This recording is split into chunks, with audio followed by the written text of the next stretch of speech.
Welcome to the Shade Airy channel, where we break it all down, no filter, just real talk. I'm Marcus Hale. Claressa Shields did not waste a second after Remy Ma dropped that diss track. People are saying it wasn't even a full 30 minutes. And what's really got everyone talking? The way she reacted has folks saying she basically confirmed what Remy was hinting at. Hey, hello YouTubers. So today we are talking Claressa Shields' response to Remy Ma, because she is stalking Remy Ma on a burner account. Now pause for a second. The speed of that response has people side-eyeing everything. It came off fast, almost too fast, like she was already watching closely and ready to jump in. That kind of timing has the internet buzzing right now. And let's keep it real. When there's no drama, no tension, no messy back and forth, people start saying the content feels flat. When Claressa isn't in some kind of heated situation, viewers are calling it boring, like it's missing that spark. That's the conversation that's building up online. Then things switch up into full-arm flex mode. There's talk that she may have bought her brother a car, still not fully confirmed, but right after that, she's sitting in a $200,000 Corvette 706, calling it her dream car. She also mentioned already having an SUV, another vehicle, and a Camaro in her lineup. And now she's saying this Corvette is the last one she wants, like she just completed the whole set. A lot of y'all don't know, but my dream car has always been a Corvette.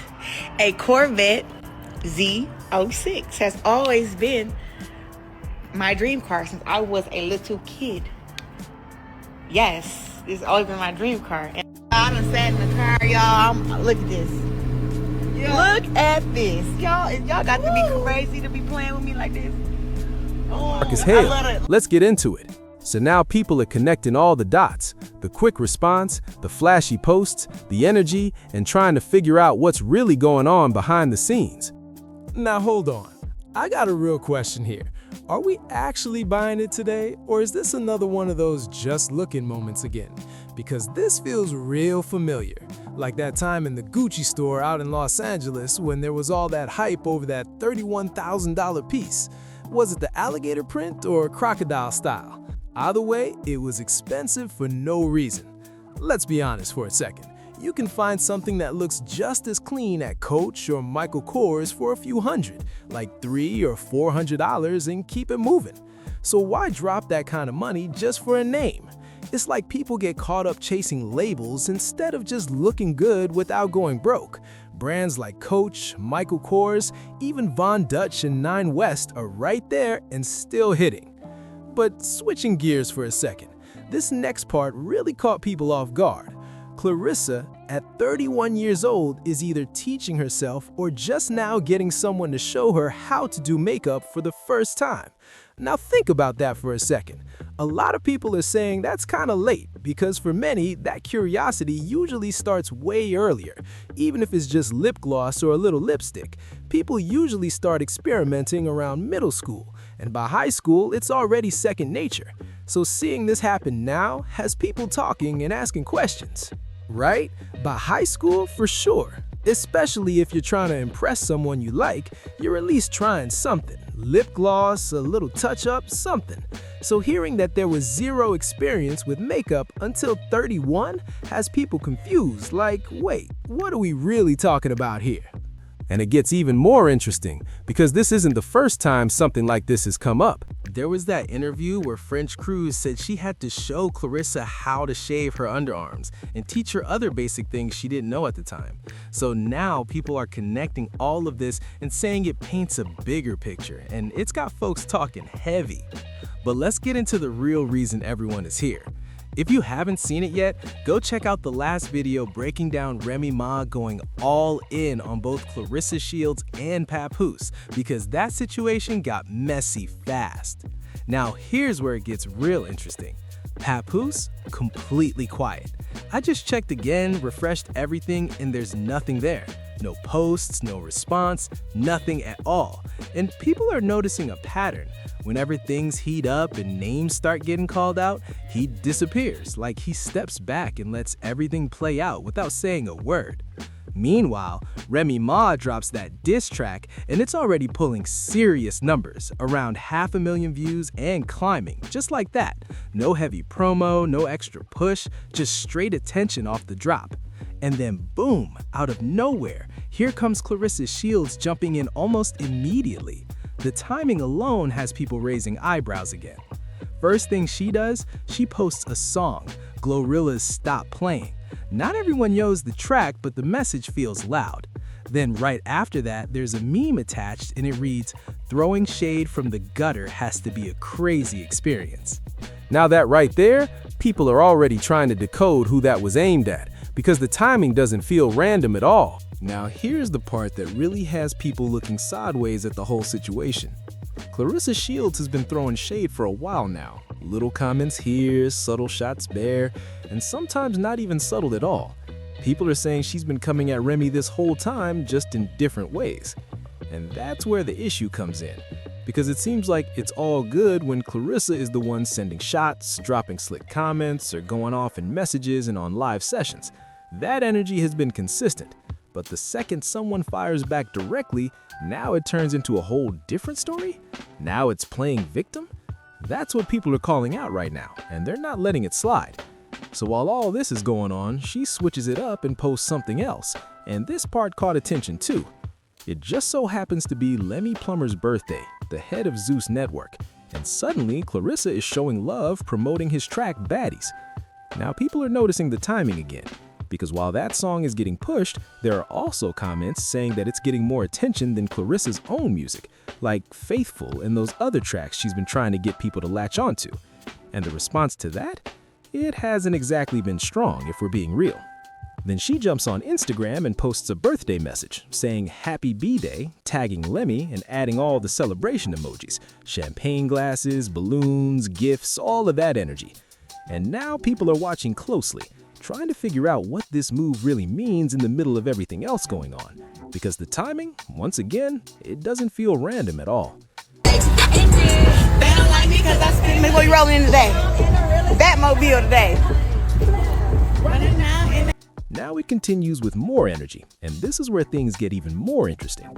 She adds in all these emojis, celebration vibes, party mood, everything, and then writes a message saying they've already had some good times together, wishing him more life and tagging hashtags like Lemmy, birthday, Zeus. Sounds normal at first, right? But then you look at what she actually posted along with it, and that's where people start raising questions. There's a whole slide set of pictures, one with her and Lemmy, another with her, Papoose, Lemmy, and another guy who's usually around the Win record circle. So far, nothing too wild, just industry connections and moments captured. But then it takes a turn, because she also included screenshots from that moment during the Claressa Shields and F. Cruz situation. Yeah, that moment people still remember. The one where she stepped up, pulled her shades down, and made it very clear that one of the baddies was rolling with her crew. And not just that, she basically checked the whole situation, making it known there wasn't about to be any unexpected drama. No extra moves, no chaos, just the scheduled fights in the ring and nothing more. That moment had tension written all over it, and people definitely didn't forget. So now the big question is, why include that in a birthday post? Why post a moment where you're pressing someone or setting boundaries like that while celebrating them? That's what people are confused by, because it doesn't exactly match the happy birthday energy. At the same time, she's pushing the Baddies track again, which has people thinking this is more promo than celebration, especially since her own music isn't getting that same push right now. And of course, this is all happening while Remy Ma's diss track is still gaining attention. Then Lemmy jumps into the comments in response, saying thank you with prayer hands and a heart emoji, even laughing about those last slides and adding clapping emojis and a let's get it with a money bag. Now that response right there, it just adds another layer, because it shows he wasn't bothered at all. But the internet, they're definitely still side-eyeing the whole thing. And then Claressa jumps back in the comments with another response, saying she needs those pictures in full 4K, adding laughing emojis like everything is all jokes. So now it's looking light on the surface, but the comment section, that's where things start getting messy. One person calls it out directly, basically saying, so you checked him before, claimed you were standing up for someone, and now you're turning around and working with him? That question right there had people pausing, because it points straight at the switch-up everyone's been noticing. Then another comment pops up, clearly from a supporter, saying something like papoose doesn't let her out of his sight. And that's where people really start side-eyeing, because that doesn't match what others are seeing at all. From what's being said, the two are not moving in sync like that right now. People are claiming there's distance, physical, emotional, mental, all of it. It's not looking like a close, locked-in situation the way some are trying to paint it. So now there's this growing conversation about what's real versus what's being presented online. Because the image of them always being side by side, that's getting questioned heavy, especially with everything else going on. Let's be real for a second. Nobody is with someone 24/7 in that kind of situation. Not like that. That idea people keep pushing, it doesn't line up with how things actually move in real life. And that's exactly why the next part had everyone talking. Because Claressa jumps in and responds directly, saying, "Girl, we in love." And that right there, it instantly sparked reactions. People were not quiet about that response at all. Then someone else comments saying those last two pictures weren't necessary, and Claressa fires right back, yes they were. No hesitation, no backing down.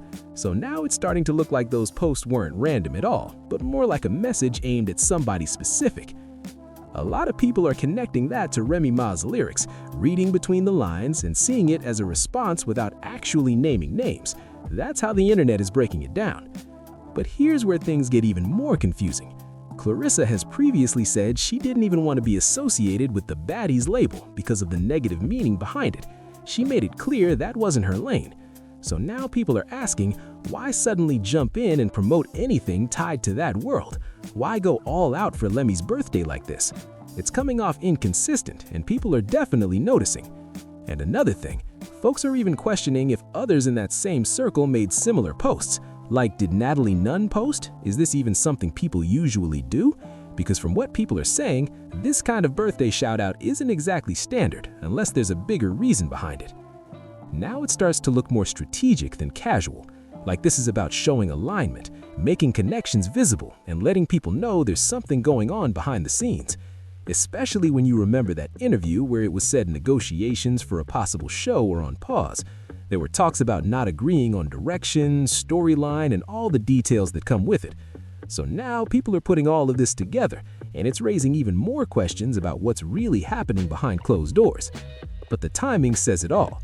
The moment Remy Ma starts throwing shots, here comes Claressa stepping right in, switching the energy, posting pictures, shouting out Lemmy for his birthday, and making sure everyone sees it, and then adding another photo with papoose, while at the same time, he's nowhere to be found. Not in the spotlight, not speaking up, just completely missing from the moment.